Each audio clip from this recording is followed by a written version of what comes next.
Welcome to prince shorthand house. Students, आज हमारे dictation exercise number 15 and 16 140 words a minute September 2021 progressive already uploaded 80 words a minute and 100 words a minute ready start 140 words a minute. The planning process is as it should be under constant review, and we must not feel shy of initiating new approaches to planning perspectives. After 50 years of independence, the tangible benefits of planning are yet to reach the millions of our countrymen living in the remote rural areas. The quality of life presently available to the economically weaker and vulnerable sections of our society, among whom are the scheduled castes and scheduled tribes, needs to be improved without delay. The end result of planning should be monitored and evaluated so as to ensure that there is a noticeable shift in emphasis from the urban to the rural areas and from the better off sections of society to those unfortunate brethren who constitute a silent majority. Only then can we take pride that our planning effort has been realistic and worthwhile. Any effort in the direction I have indicated cannot possibly be fruitful unless the administration which is to implement these socio-economic programs is in tune with the underlying spirit of this planning exercise and responds with sympathy, understanding, and a sense of urgency to the task given to it. Only then will the needs of the common man, particularly of the economically weaker and more vulnerable sections of society in the remote rural areas, come nearer solution. After 50 years of independence, inadequate housing, communications, health and medical care, and essential commodities at reasonable prices continue to be beyond the reach of the millions of our countrymen. We need to search our hearts to locate immediate and longer term shortfalls in reaching the benefits of learning to the grassroots of our society. Our planners are now engaged in putting a realistic result oriented rural bias into our plans for socio-economic development. The recent announcement with regard to the industrial policy with emphasis on the employment-oriented small-scale industries and the extension of credit facilities to such industries and to small farmers in the agriculture sector is welcome. This is an area where the governors of state could use their good offices at all levels to advise, encourage, and caution those engaged in this gigantic national building exercise. Our youth are the trustees of posterity and institutions where we seek to impart to them the values of life and our cultural heritage, apart from fitting them out of more mundane duties and responsibility in later life. Our planners are thinking in terms of providing increased employment opportunity and to tackle the question of both existing unemployment and underemployment in all walks of life. This is a Herculean task. We must therefore at the national level evolve a consensus as to what employment opportunities can be created and what would be the contribution of such an exercise for the national welfare. Only thus can we hope to eliminate the growing discontent in the younger generation who are slowly getting disenchanted with their prospects for the future. I have every hope that we in this country will go in for mass programs of self-employment so that our youth will learn to seek opportunity for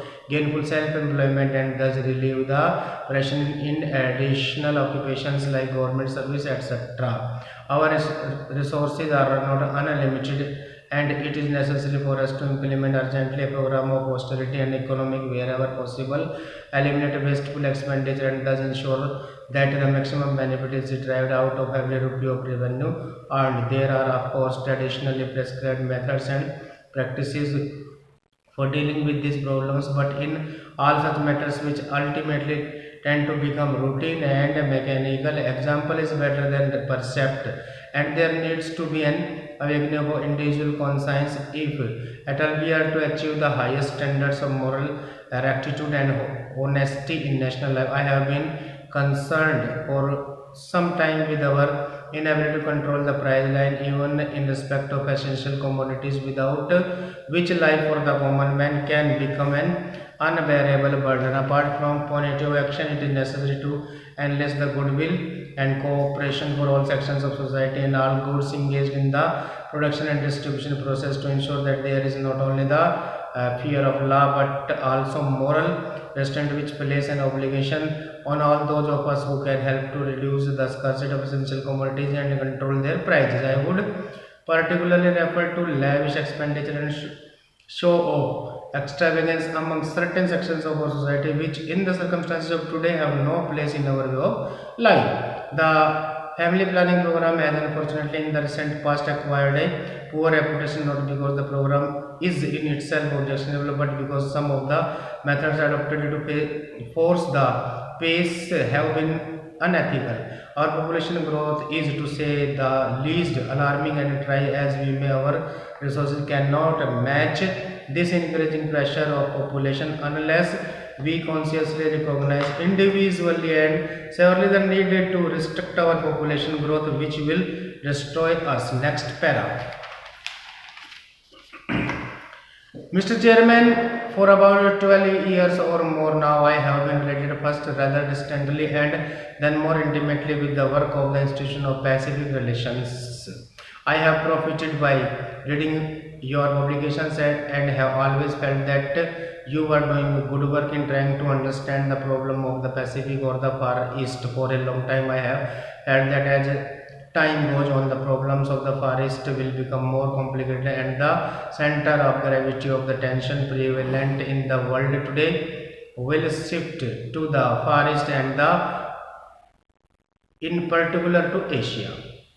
While people readily agree that Asia has to certain extent become the focal point of world tension, they relegate Asian problems to positions of relative insignificance and tend exclusively to emphasize the importance of European and other world problems. I agree that European problems are and have been very important, but I have felt that in the perspective of things to come, they were wrong in not devoting the requisite attention to the problems of developing Asia. Asia compels attention in many ways. There are a large number of backward countries in need of urgent economic development and others in which acute scarcity of vital commodities prevails. But what is most needed is an understanding that Asia is going through a process of change and that it is in ferment.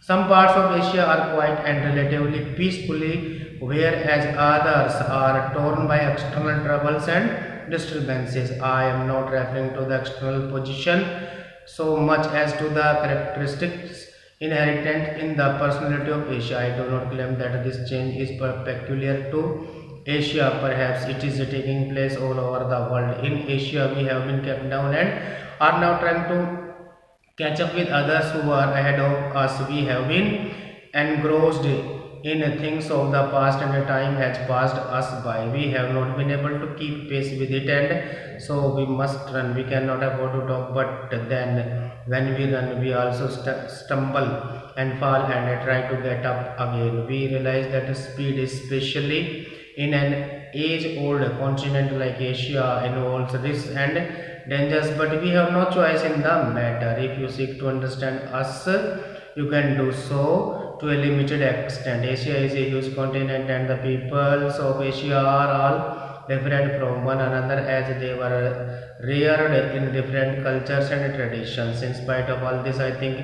it is still true to say that there is such a thing as Asian sentiment.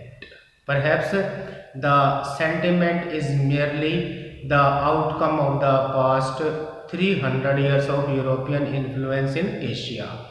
Personally, I do not believe that any profound difference exists between the Orient and the Occident. Such differences as can be accounted for by history, tradition and geography exist even among the Asian countries and in fact even within the same country. Probably the existing differences mainly arose from the fact that certain parts of the world developed their resources and became prosperous while others were completely unaffected by the industrial revolution. I think that thinking in terms of the Orient and the Occident sets us on the wrong track. As a rule, the same type of problems leads to the same results everywhere.